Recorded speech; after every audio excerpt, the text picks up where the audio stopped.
He was only 8, and the sound of his metal hand hitting the kitchen floor was the only thing that broke the silence that night.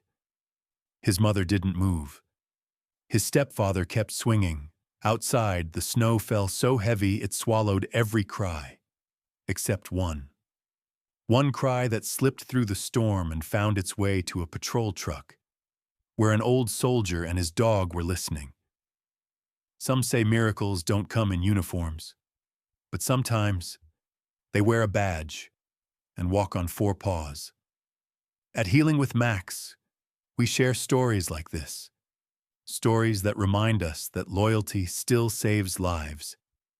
If one ever touches your heart, tell us where you're watching from, and don't forget to subscribe so you never miss the next one.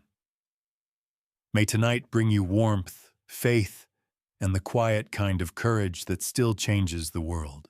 The wind had teeth that night, sharp, deliberate, almost personal. It slid between the slats of the old Miller house, making the siding creak and the window panes tremble as though the building itself wanted to confess something. Beyond the frozen fields, the town of Coldridge lay half buried in snow, a handful of lights flickering through the white like lanterns lost at sea.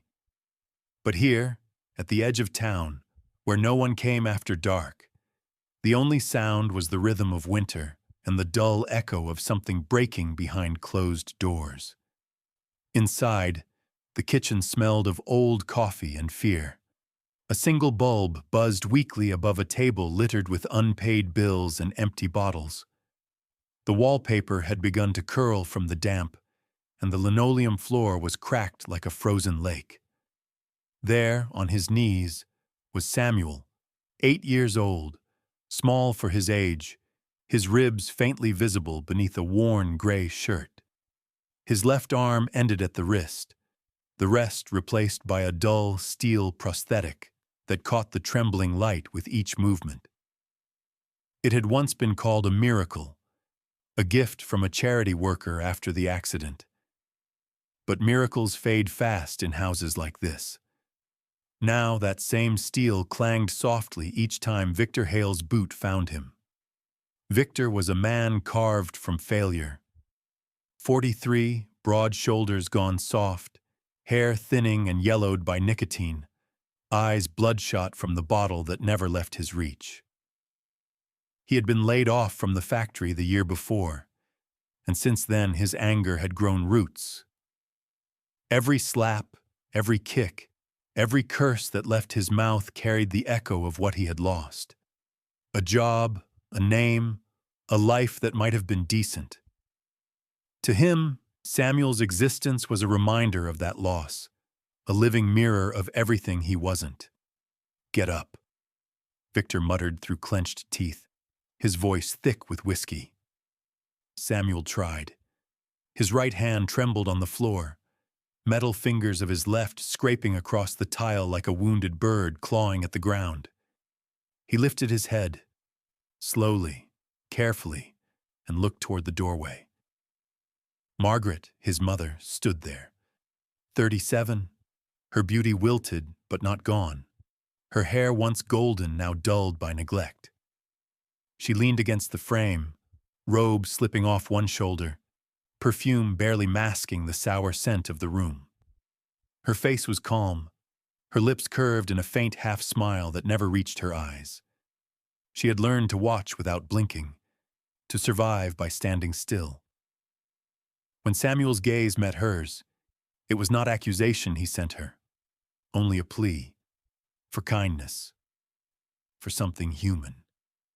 She turned away. The boy's chest heaved once, twice. His steel arm caught the light again, trembling. Victor's boot came down a final time, the sound heavy and wet in the stillness. The bulb flickered overhead. For a moment, everything stopped.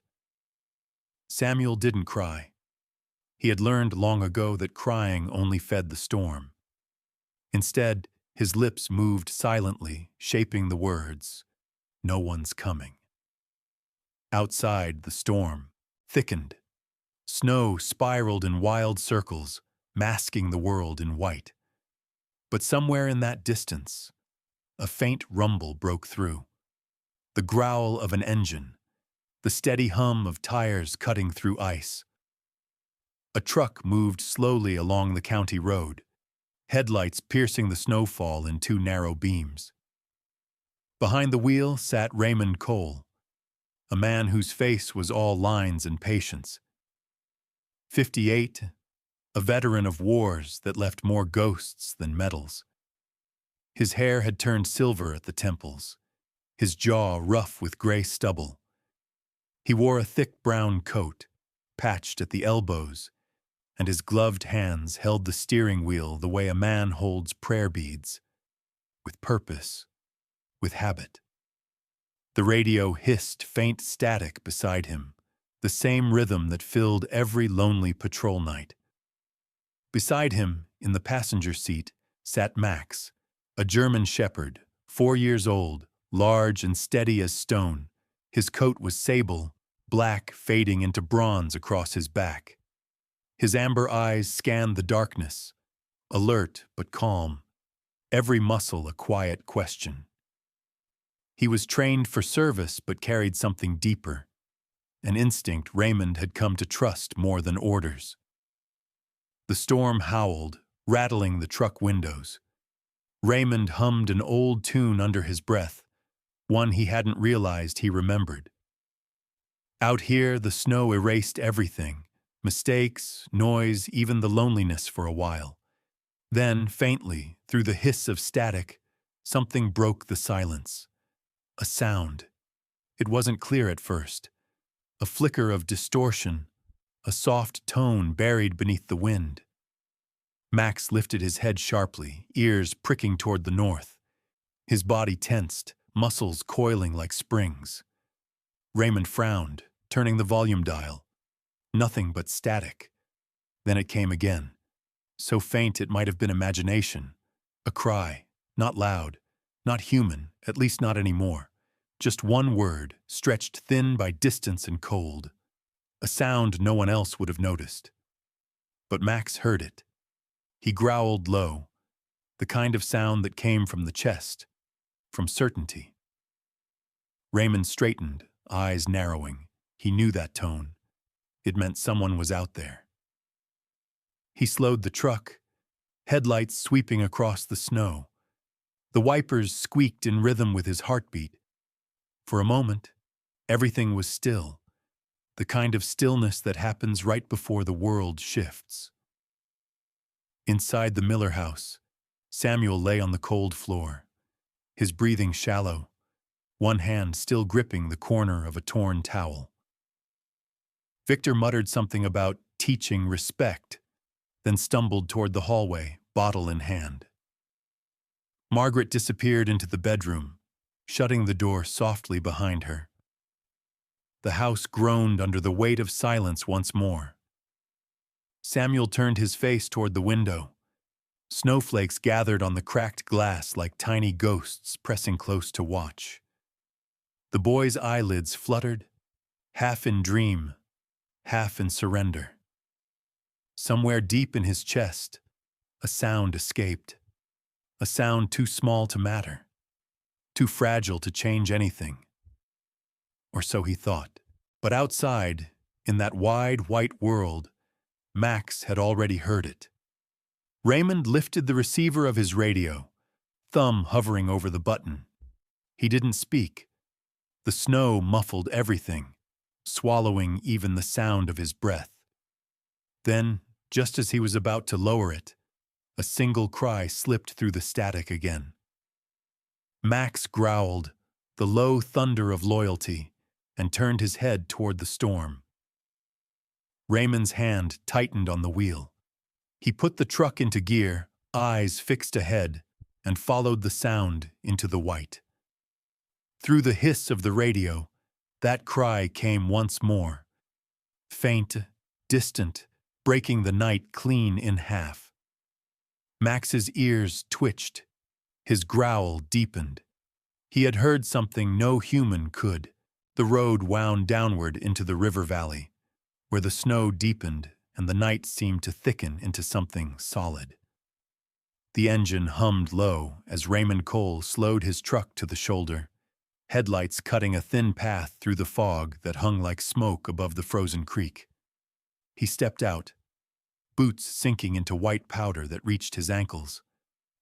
The cold air bit at his face, sharp and metallic, the kind that stung like memory. He turned off the headlights, letting darkness take back what it owned. Only the beam of his flashlight moved now, slicing quietly through the mist. Beside him, Max leapt from the passenger seat, landing soundlessly, his paws barely marking the snow.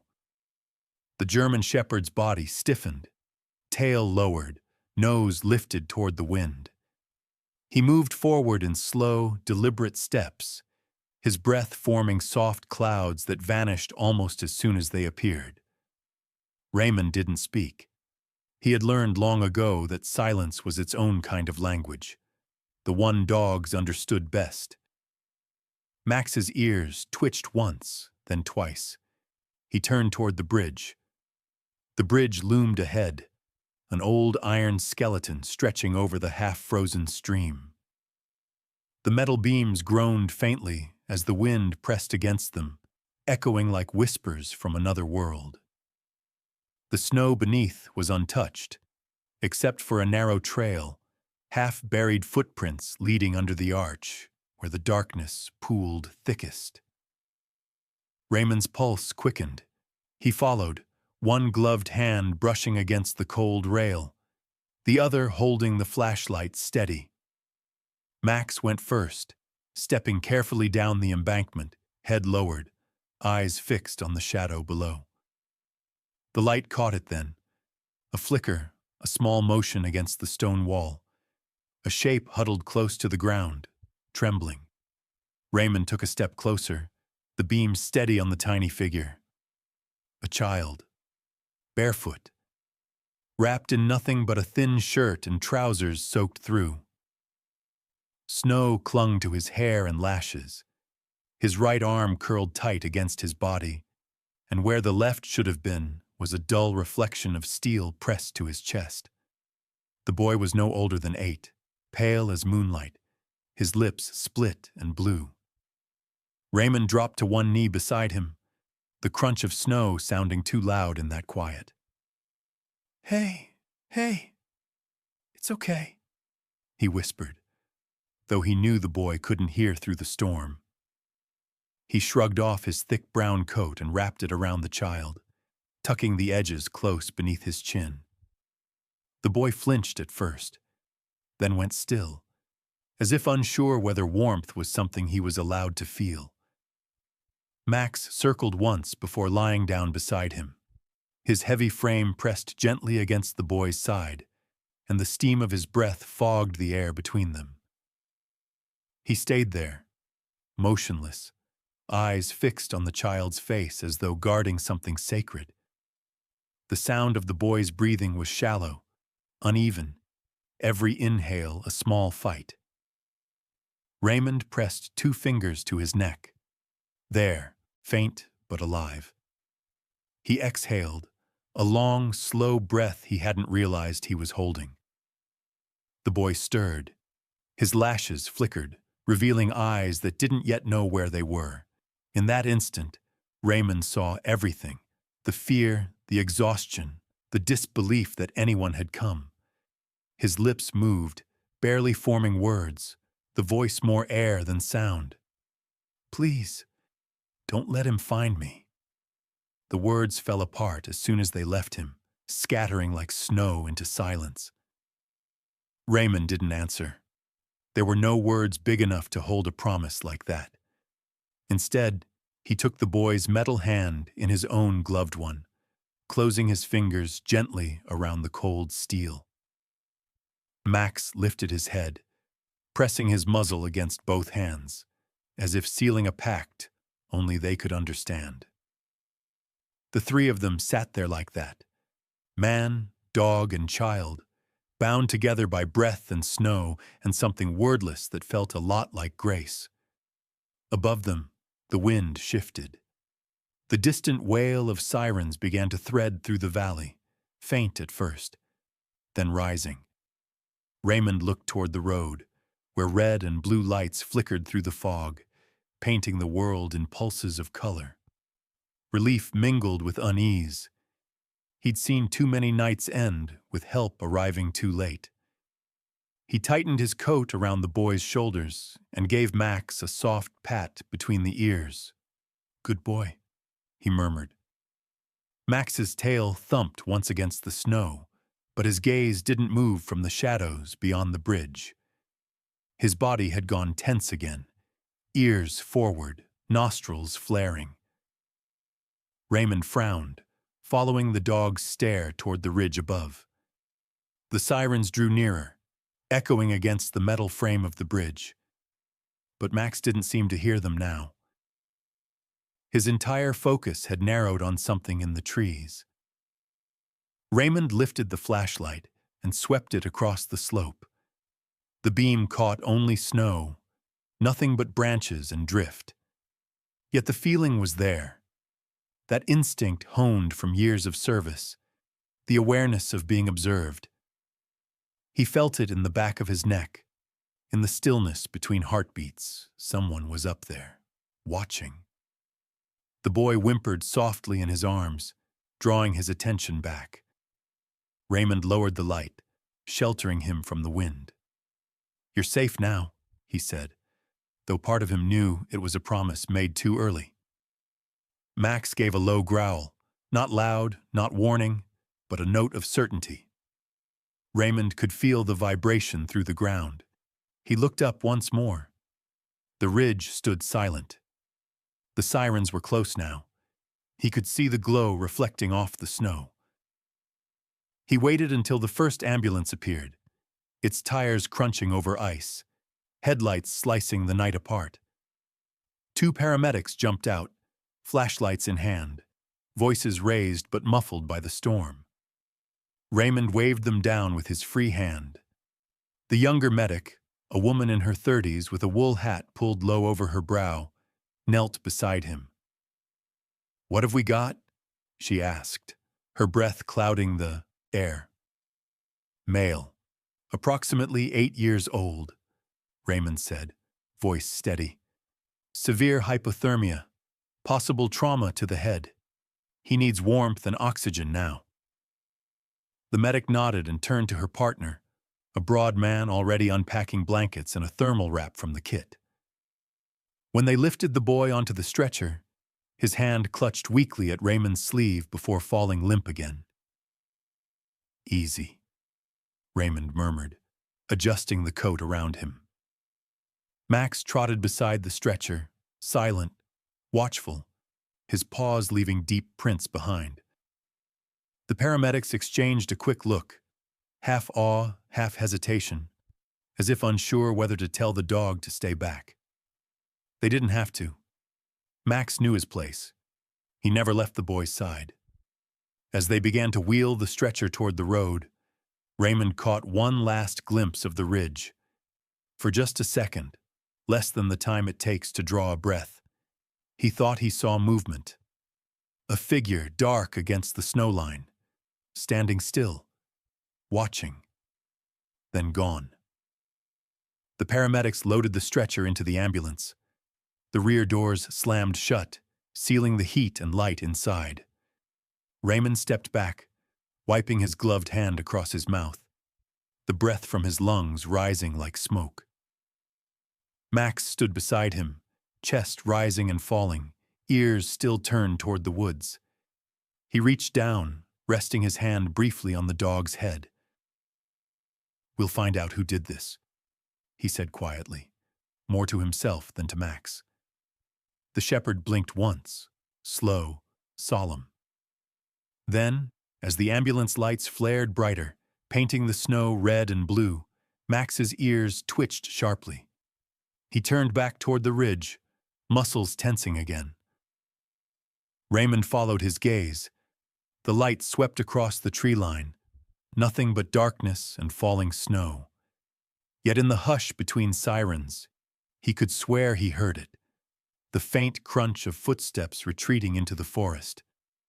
As the ambulance disappeared into the valley, Max kept his head turned toward the ridge, growling low, a warning swallowed by the wind. Someone was out there, someone who had been watching all along. The ambulance doors swung open beneath the halo of hospital lights, spilling a rush of cold air into the corridor. The stretcher rolled fast, tires squealing faintly against linoleum floors that smelled of disinfectant and rain-soaked wool.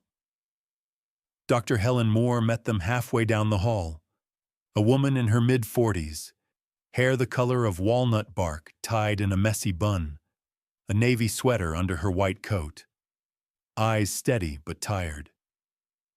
She'd been called from sleep, yet her movements were sharp and certain, the kind that belonged to someone who'd learned to choose focus over fear.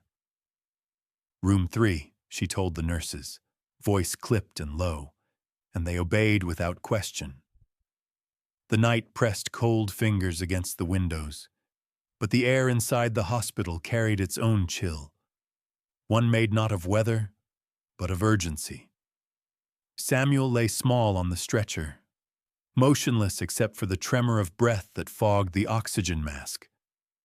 Beneath the sheet, his frame was so thin that the bones beneath his skin looked like delicate twigs ready to snap. Bruises spread across his arms, neck, and ribs like constellations of pain. When the nurses lifted him onto the hospital bed, the sound that escaped his throat wasn't a cry. It was a gasp, fragile and brief, like the last flutter of a bird too tired to fly. Raymond stood at the doorway, his cap in hand, the weight of the night pressing against his chest, the scent of antiseptic, the flicker of fluorescent lights, the faint hum of heart monitors. It all felt too familiar, too much like a battlefield dressed in white walls. He'd seen broken bodies before, but those had come from war, from men who had faced bullets and fire. This was different. These wounds were carved by someone meant to protect. He swallowed hard, his throat dry. Behind him, Max sat close, ears relaxed but eyes fixed on the boy. Dr. Moore began her examination with practiced care. She spoke little, her focus absolute. "Temperature's dropping," she murmured to a nurse. "Get warm saline IV ready." Her hands moved with the gentle precision of someone repairing something sacred. When she lifted the blanket, her breath caught. "Some of these are weeks apart," she whispered, not to anyone, perhaps not even to herself. Different stages of healing. The nurse beside her, a young woman named Clara, bit her lip and looked away. Raymond stepped closer, unable to stop himself. "Will he make it?" he asked quietly. Helen didn't answer right away. Her fingers pressed lightly against Samuel's wrist, then shifted to his shoulder. She looked up finally, her expression softening but her voice steady. "He's fighting," she said. "That's something." In the corner of the room, Max adjusted his position and lay down near the bed. The nurses hesitated for a moment. Hospital policy rarely allowed animals beyond the waiting room, but the look in Raymond's eyes stopped any protest. The shepherd rested his head on his paws, eyes following every movement, his tail still. It wasn't obedience, it was devotion. When Samuel stirred slightly, Max lifted his head, nose twitching, as if the faint scent of fear itself called for protection.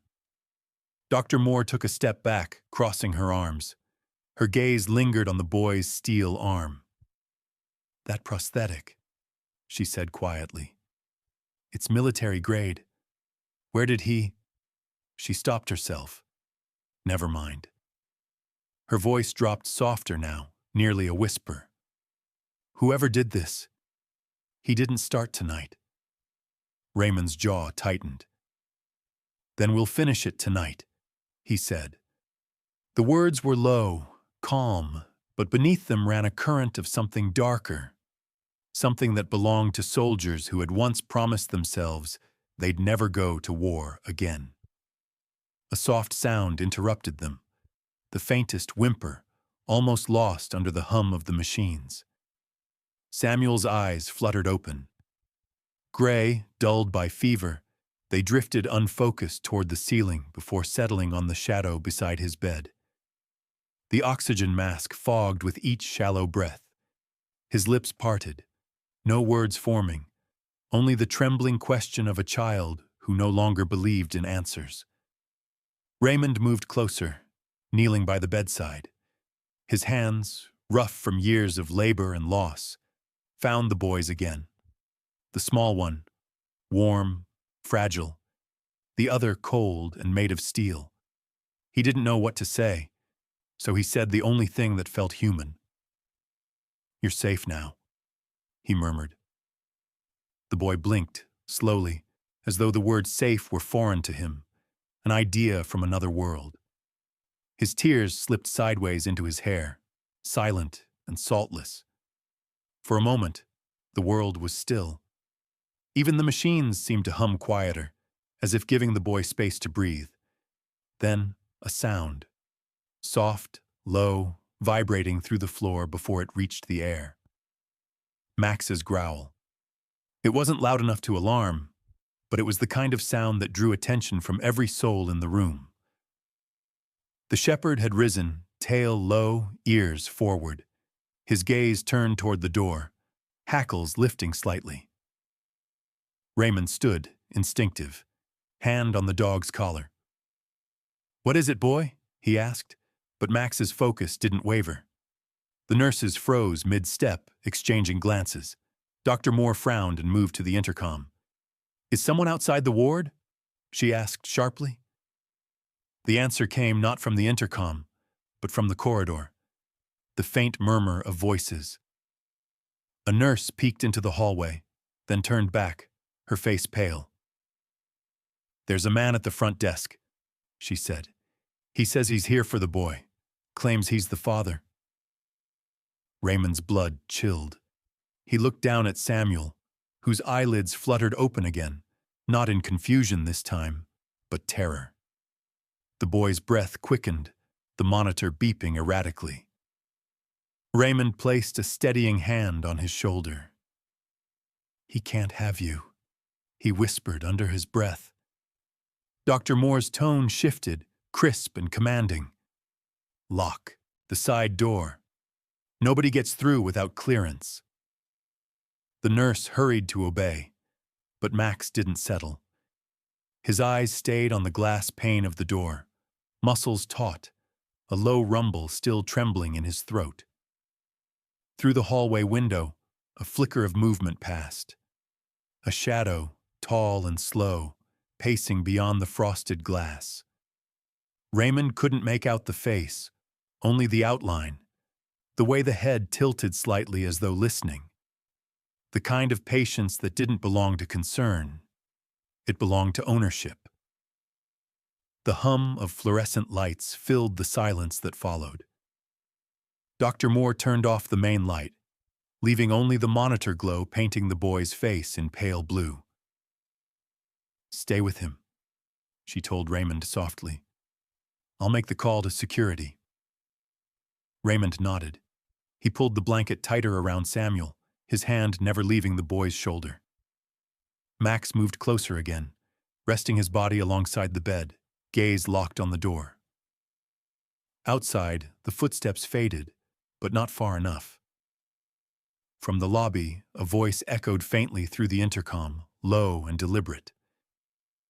"You have something that belongs to me. The boy needs to come home." Max growled again, the hair along his spine standing like a line of fire in the sterile light.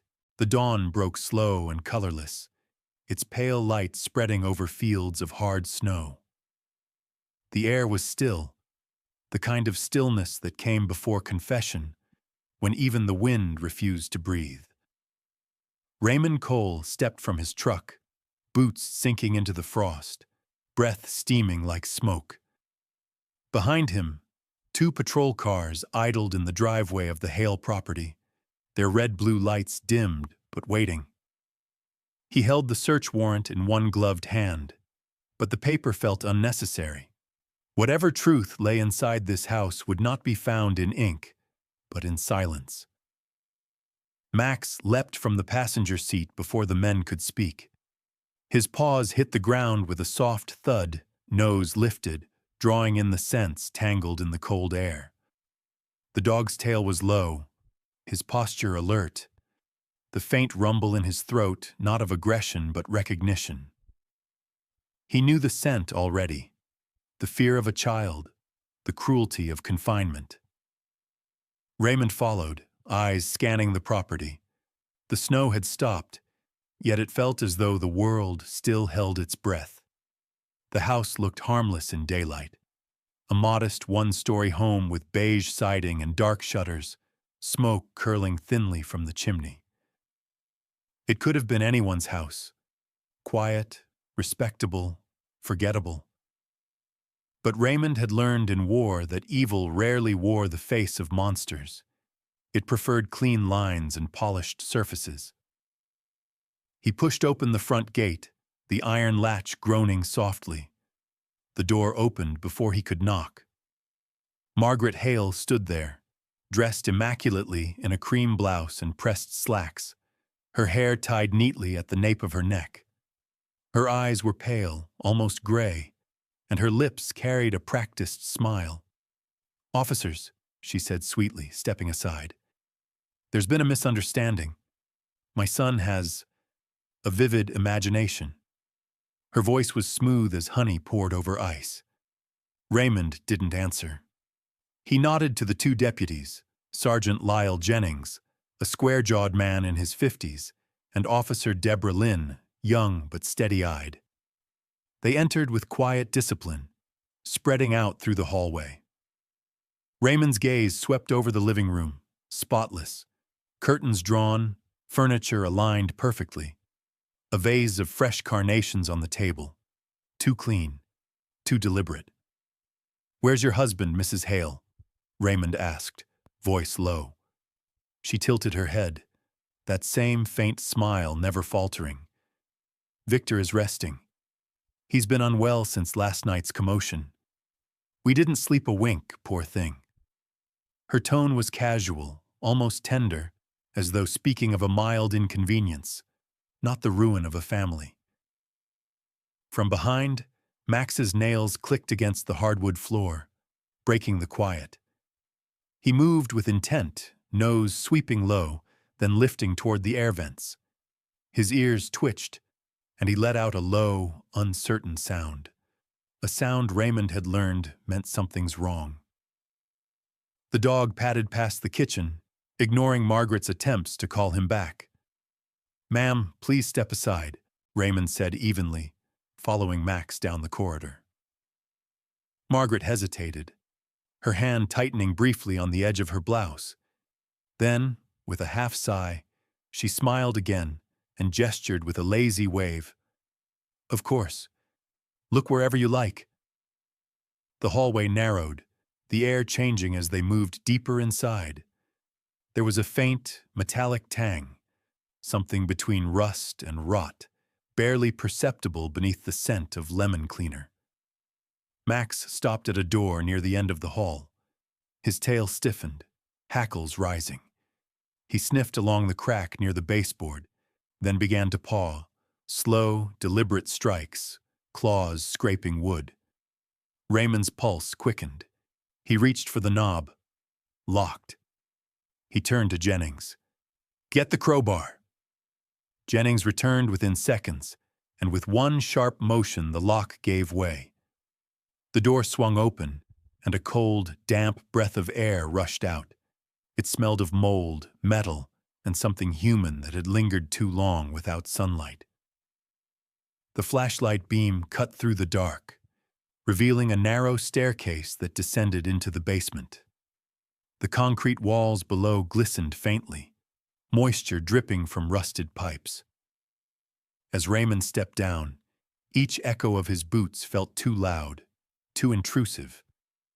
He reached the bottom and swept the light slowly across the room. There, against the far wall, hung chains, two lengths bolted into the concrete, one with a broken clasp. Nearby, a belt stiff with dried blood, its buckle twisted. A small blanket, faded blue, lay in a heap beside a broken toy car. The silence in that room pressed heavy, as if the walls themselves were holding their breath. "God help us," Officer Lynn whispered behind him. Max sniffed the air again, his steps measured, head low. Then suddenly he barked once, sharp, urgent. He moved toward the far corner, pawing at a section of the wall. The plaster there looked uneven, the paint fresher than the rest. Raymond knelt, running his gloved fingers along the seam. He pressed lightly. A loose board shifted. Behind it was a small notebook, curled and water-stained. Raymond pulled it free, careful not to tear the pages. The cover was soft cardboard, decorated with faint pencil drawings of stars and birds. He flipped it open, and under the beam of his flashlight, words appeared, written in a trembling, childish hand. June 3rd. He locked me in the basement again. I counted spiders to stay awake. July 14th. He hit me. Mom smiled. Raymond's fingers froze on the page. For a long moment, he said nothing. His jaw tightened. The creases around his eyes deepened. He closed the notebook slowly, almost reverently, as though handling a holy relic from a forgotten faith. Behind him, footsteps echoed on the stairs. Victor Hale appeared, tall, thick-shouldered, eyes red-rimmed and wild. He wore a wrinkled shirt, belt hanging loose around his waist. His voice thundered through the basement. "You can't prove anything!" Raymond turned toward him, face unreadable. "We don't need to prove anything," he said quietly. "The walls already have." Victor's mouth twisted into something between a sneer and a tremor. His hand flexed at his side. But the sight of Max, standing at Raymond's heel with teeth slightly bared, stopped him cold. The dog's growl filled the room. Not loud, not feral, but deep enough to carry the promise of truth. Margaret appeared next at the top of the stairs, her heels clicking lightly on the steps.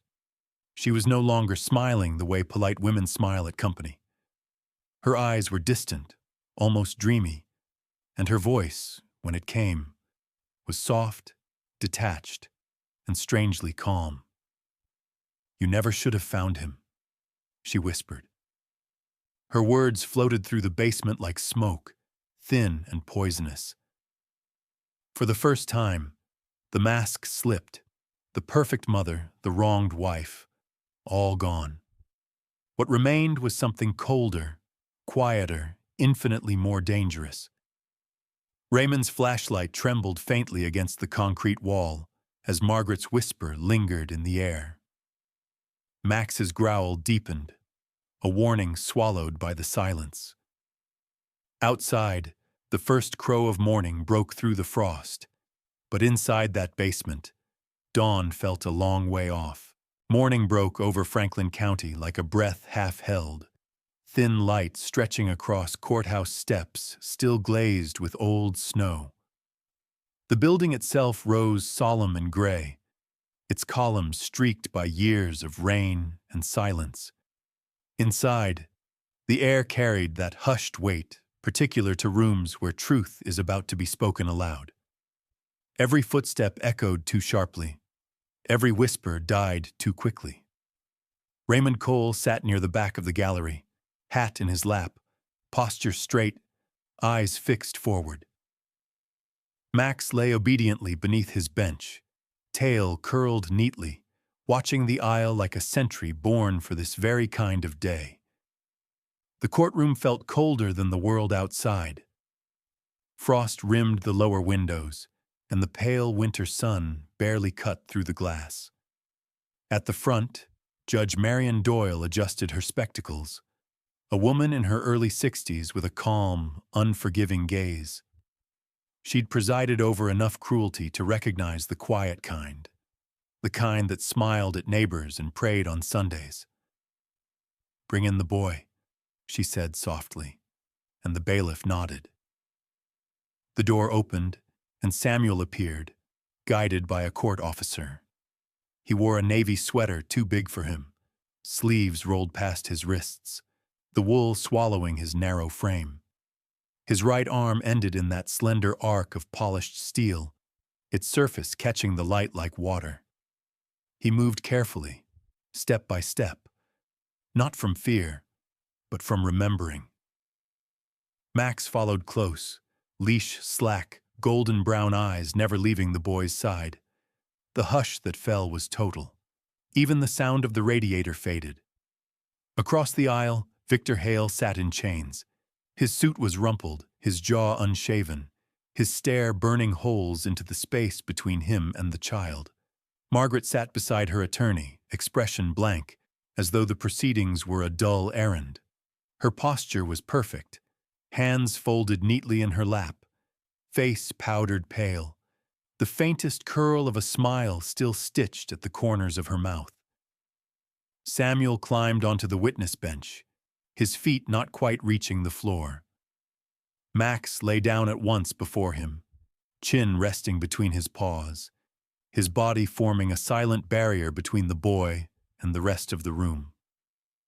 A woman from the district attorney's office, a red-haired prosecutor named Lydia Parks, 38, sharp-eyed and kind-voiced, approached. She crouched slightly to meet the boy's eye level. "Samuel," she said, "you're safe here. You just tell the truth in your own way. That's all anyone needs from you." He nodded faintly. The microphone caught the small sound his prosthetic hand made as it brushed against the wooden rail, a soft scrape like distant rain. Raymond's chest tightened as he watched. He had seen bravery in men who'd faced death with rifles and prayers, but never like this. This was the courage of a child who had already seen more darkness than most soldiers. Dr. Helen Moore took the stand first.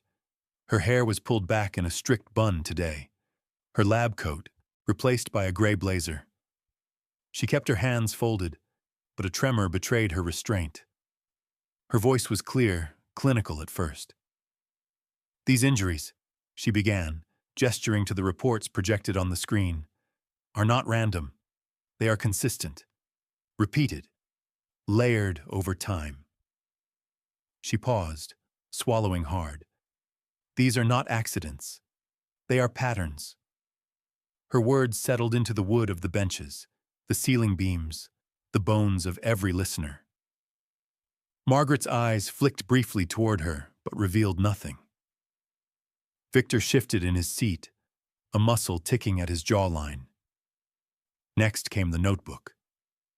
The prosecutor held it up, its cover creased, edges frayed, pages yellowed at the corners. When she opened it, a hush spread through the courtroom like snowfall. Her voice trembled only once, on the word spiders. "June 3rd, he locked me in the basement again.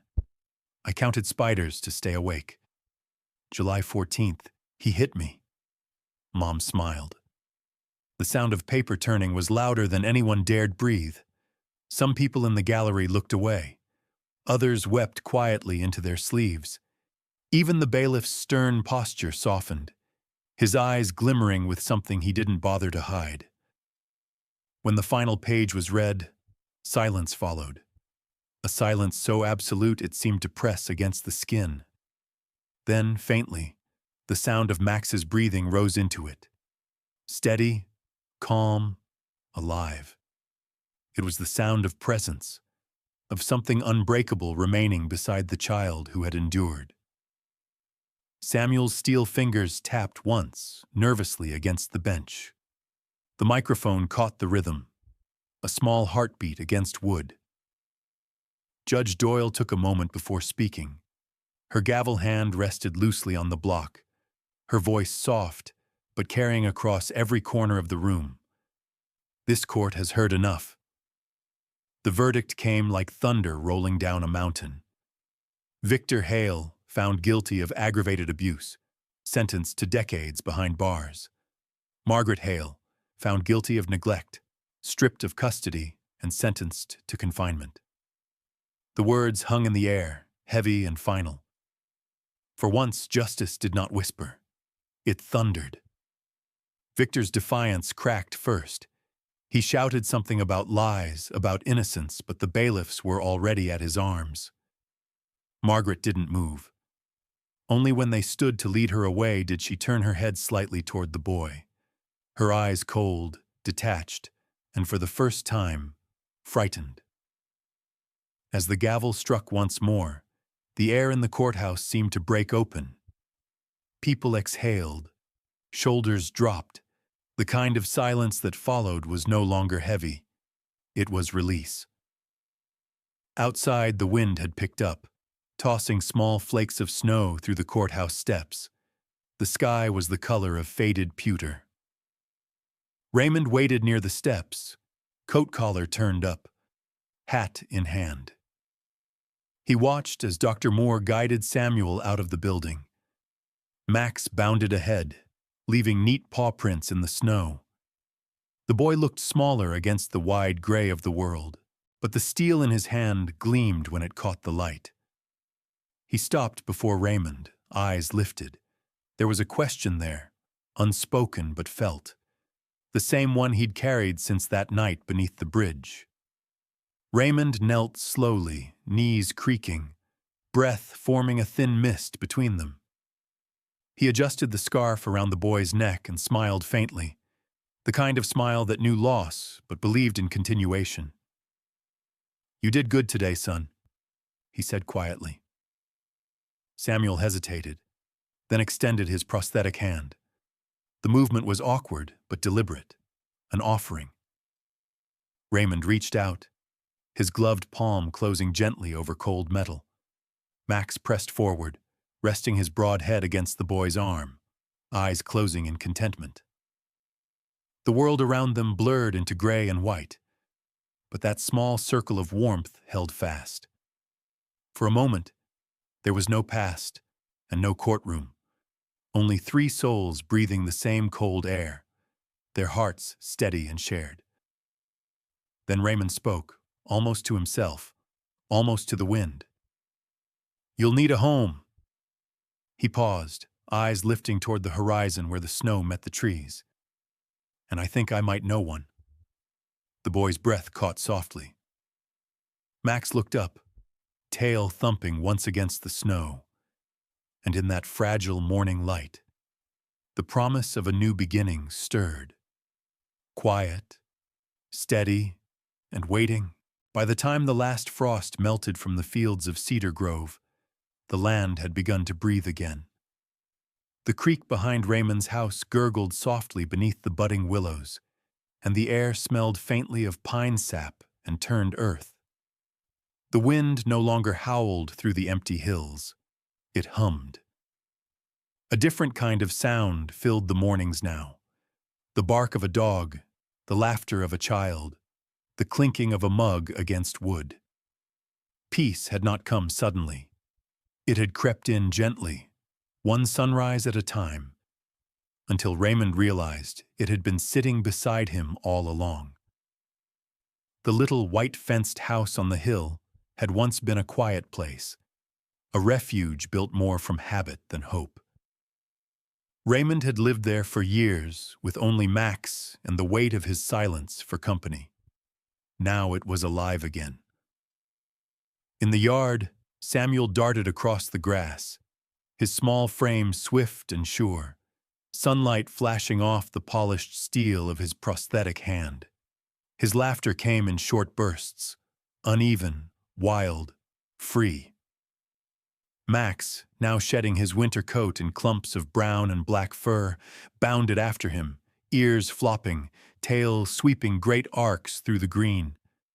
Raymond sat on the porch steps, the old wood creaking beneath his boots. Steam curled from the coffee mug in his hand, rising into the cool morning. His face, once carved in stone by years of war and loss, had softened. Deep lines still marked his skin, but now they folded around something lighter, something that looked suspiciously like joy. He watched the boy and the dog chase each other across the yard and thought, this is what survival was for. The guardianship papers had been signed quietly 2 weeks after the trial. No reporters, no cameras, no ceremony. Just a judge, a stack of forms, and a nod from Dr. Moore, who had said softly, "He trusts you, Raymond. That's half the healing already done." Raymond hadn't argued. He didn't need to. Somewhere between that winter's storm and this morning's birdsong, duty had turned into devotion. Samuel's footsteps thudded up the porch stairs, cheeks flushed red from play. "You were watching the whole time, weren't you?" he teased. Raymond smiled, the corners of his mouth hidden under a short gray beard. "I was making sure Max didn't let you win." The dog huffed in protest and flopped down at their feet, tongue lolling, tail thumping against the porch floorboards. Samuel grinned and leaned against him. "He's too old to keep up anyway." Raymond chuckled. "He's not old, just wise enough to let you think you're fast." They sat like that for a while, the boy, the soldier, and the dog, listening to the faint rustle of wind through the grass. Somewhere in the distance, church bells tolled noon. Later that afternoon, Samuel insisted on helping Raymond fix the fence by the creek. He carried nails in his left hand, gripping the hammer with the right, his prosthetic adjusting stiffly but sure. Each swing was clumsy but determined. "You don't have to rush," Raymond said, adjusting a plank. Samuel shook his head, a few curls falling into his eyes. "If I don't learn now, I'll never get good." Raymond handed him another nail. "That's the spirit," he murmured. Max wandered along the edge of the water, sniffing at reeds and occasionally plunging a paw into the stream to watch the ripples scatter. When Samuel laughed at him, Max barked once as if in reply. The sound echoed through the trees, startling a flock of starlings that rose like black smoke into the blue. As evening came, the world turned gold. The porch lamp flickered on, throwing soft halos of light across the front yard. The sky burned with streaks of amber and rose. Raymond sat again in his chair, the day's labor behind him, coffee replaced by a tin mug of tea. Samuel settled beside him, tired but content, his feet swinging just above the porch steps. After a moment, the boy spoke, softly, like testing the air. "Do you think God hears us now?" His eyes were fixed on the horizon where the last light was fading into the woods. Raymond didn't answer right away. He took a long breath, feeling the scent of wet earth and pine settle deep in his lungs. Then he smiled, faint and certain. "He always did," he said. "We just weren't listening." Samuel nodded slowly, turning that thought over like a small, shining stone. He rested his prosthetic arm across Max's back. The dog shifted, adjusting to the weight, eyes half closed in perfect trust. The metal glinted under the sunset like a fragment of light that had chosen to stay on Earth. Fireflies began to flicker across the yard, tiny, pulsing stars moving through the dusk. The air grew cooler, carrying the smell of lilac from the neighboring field.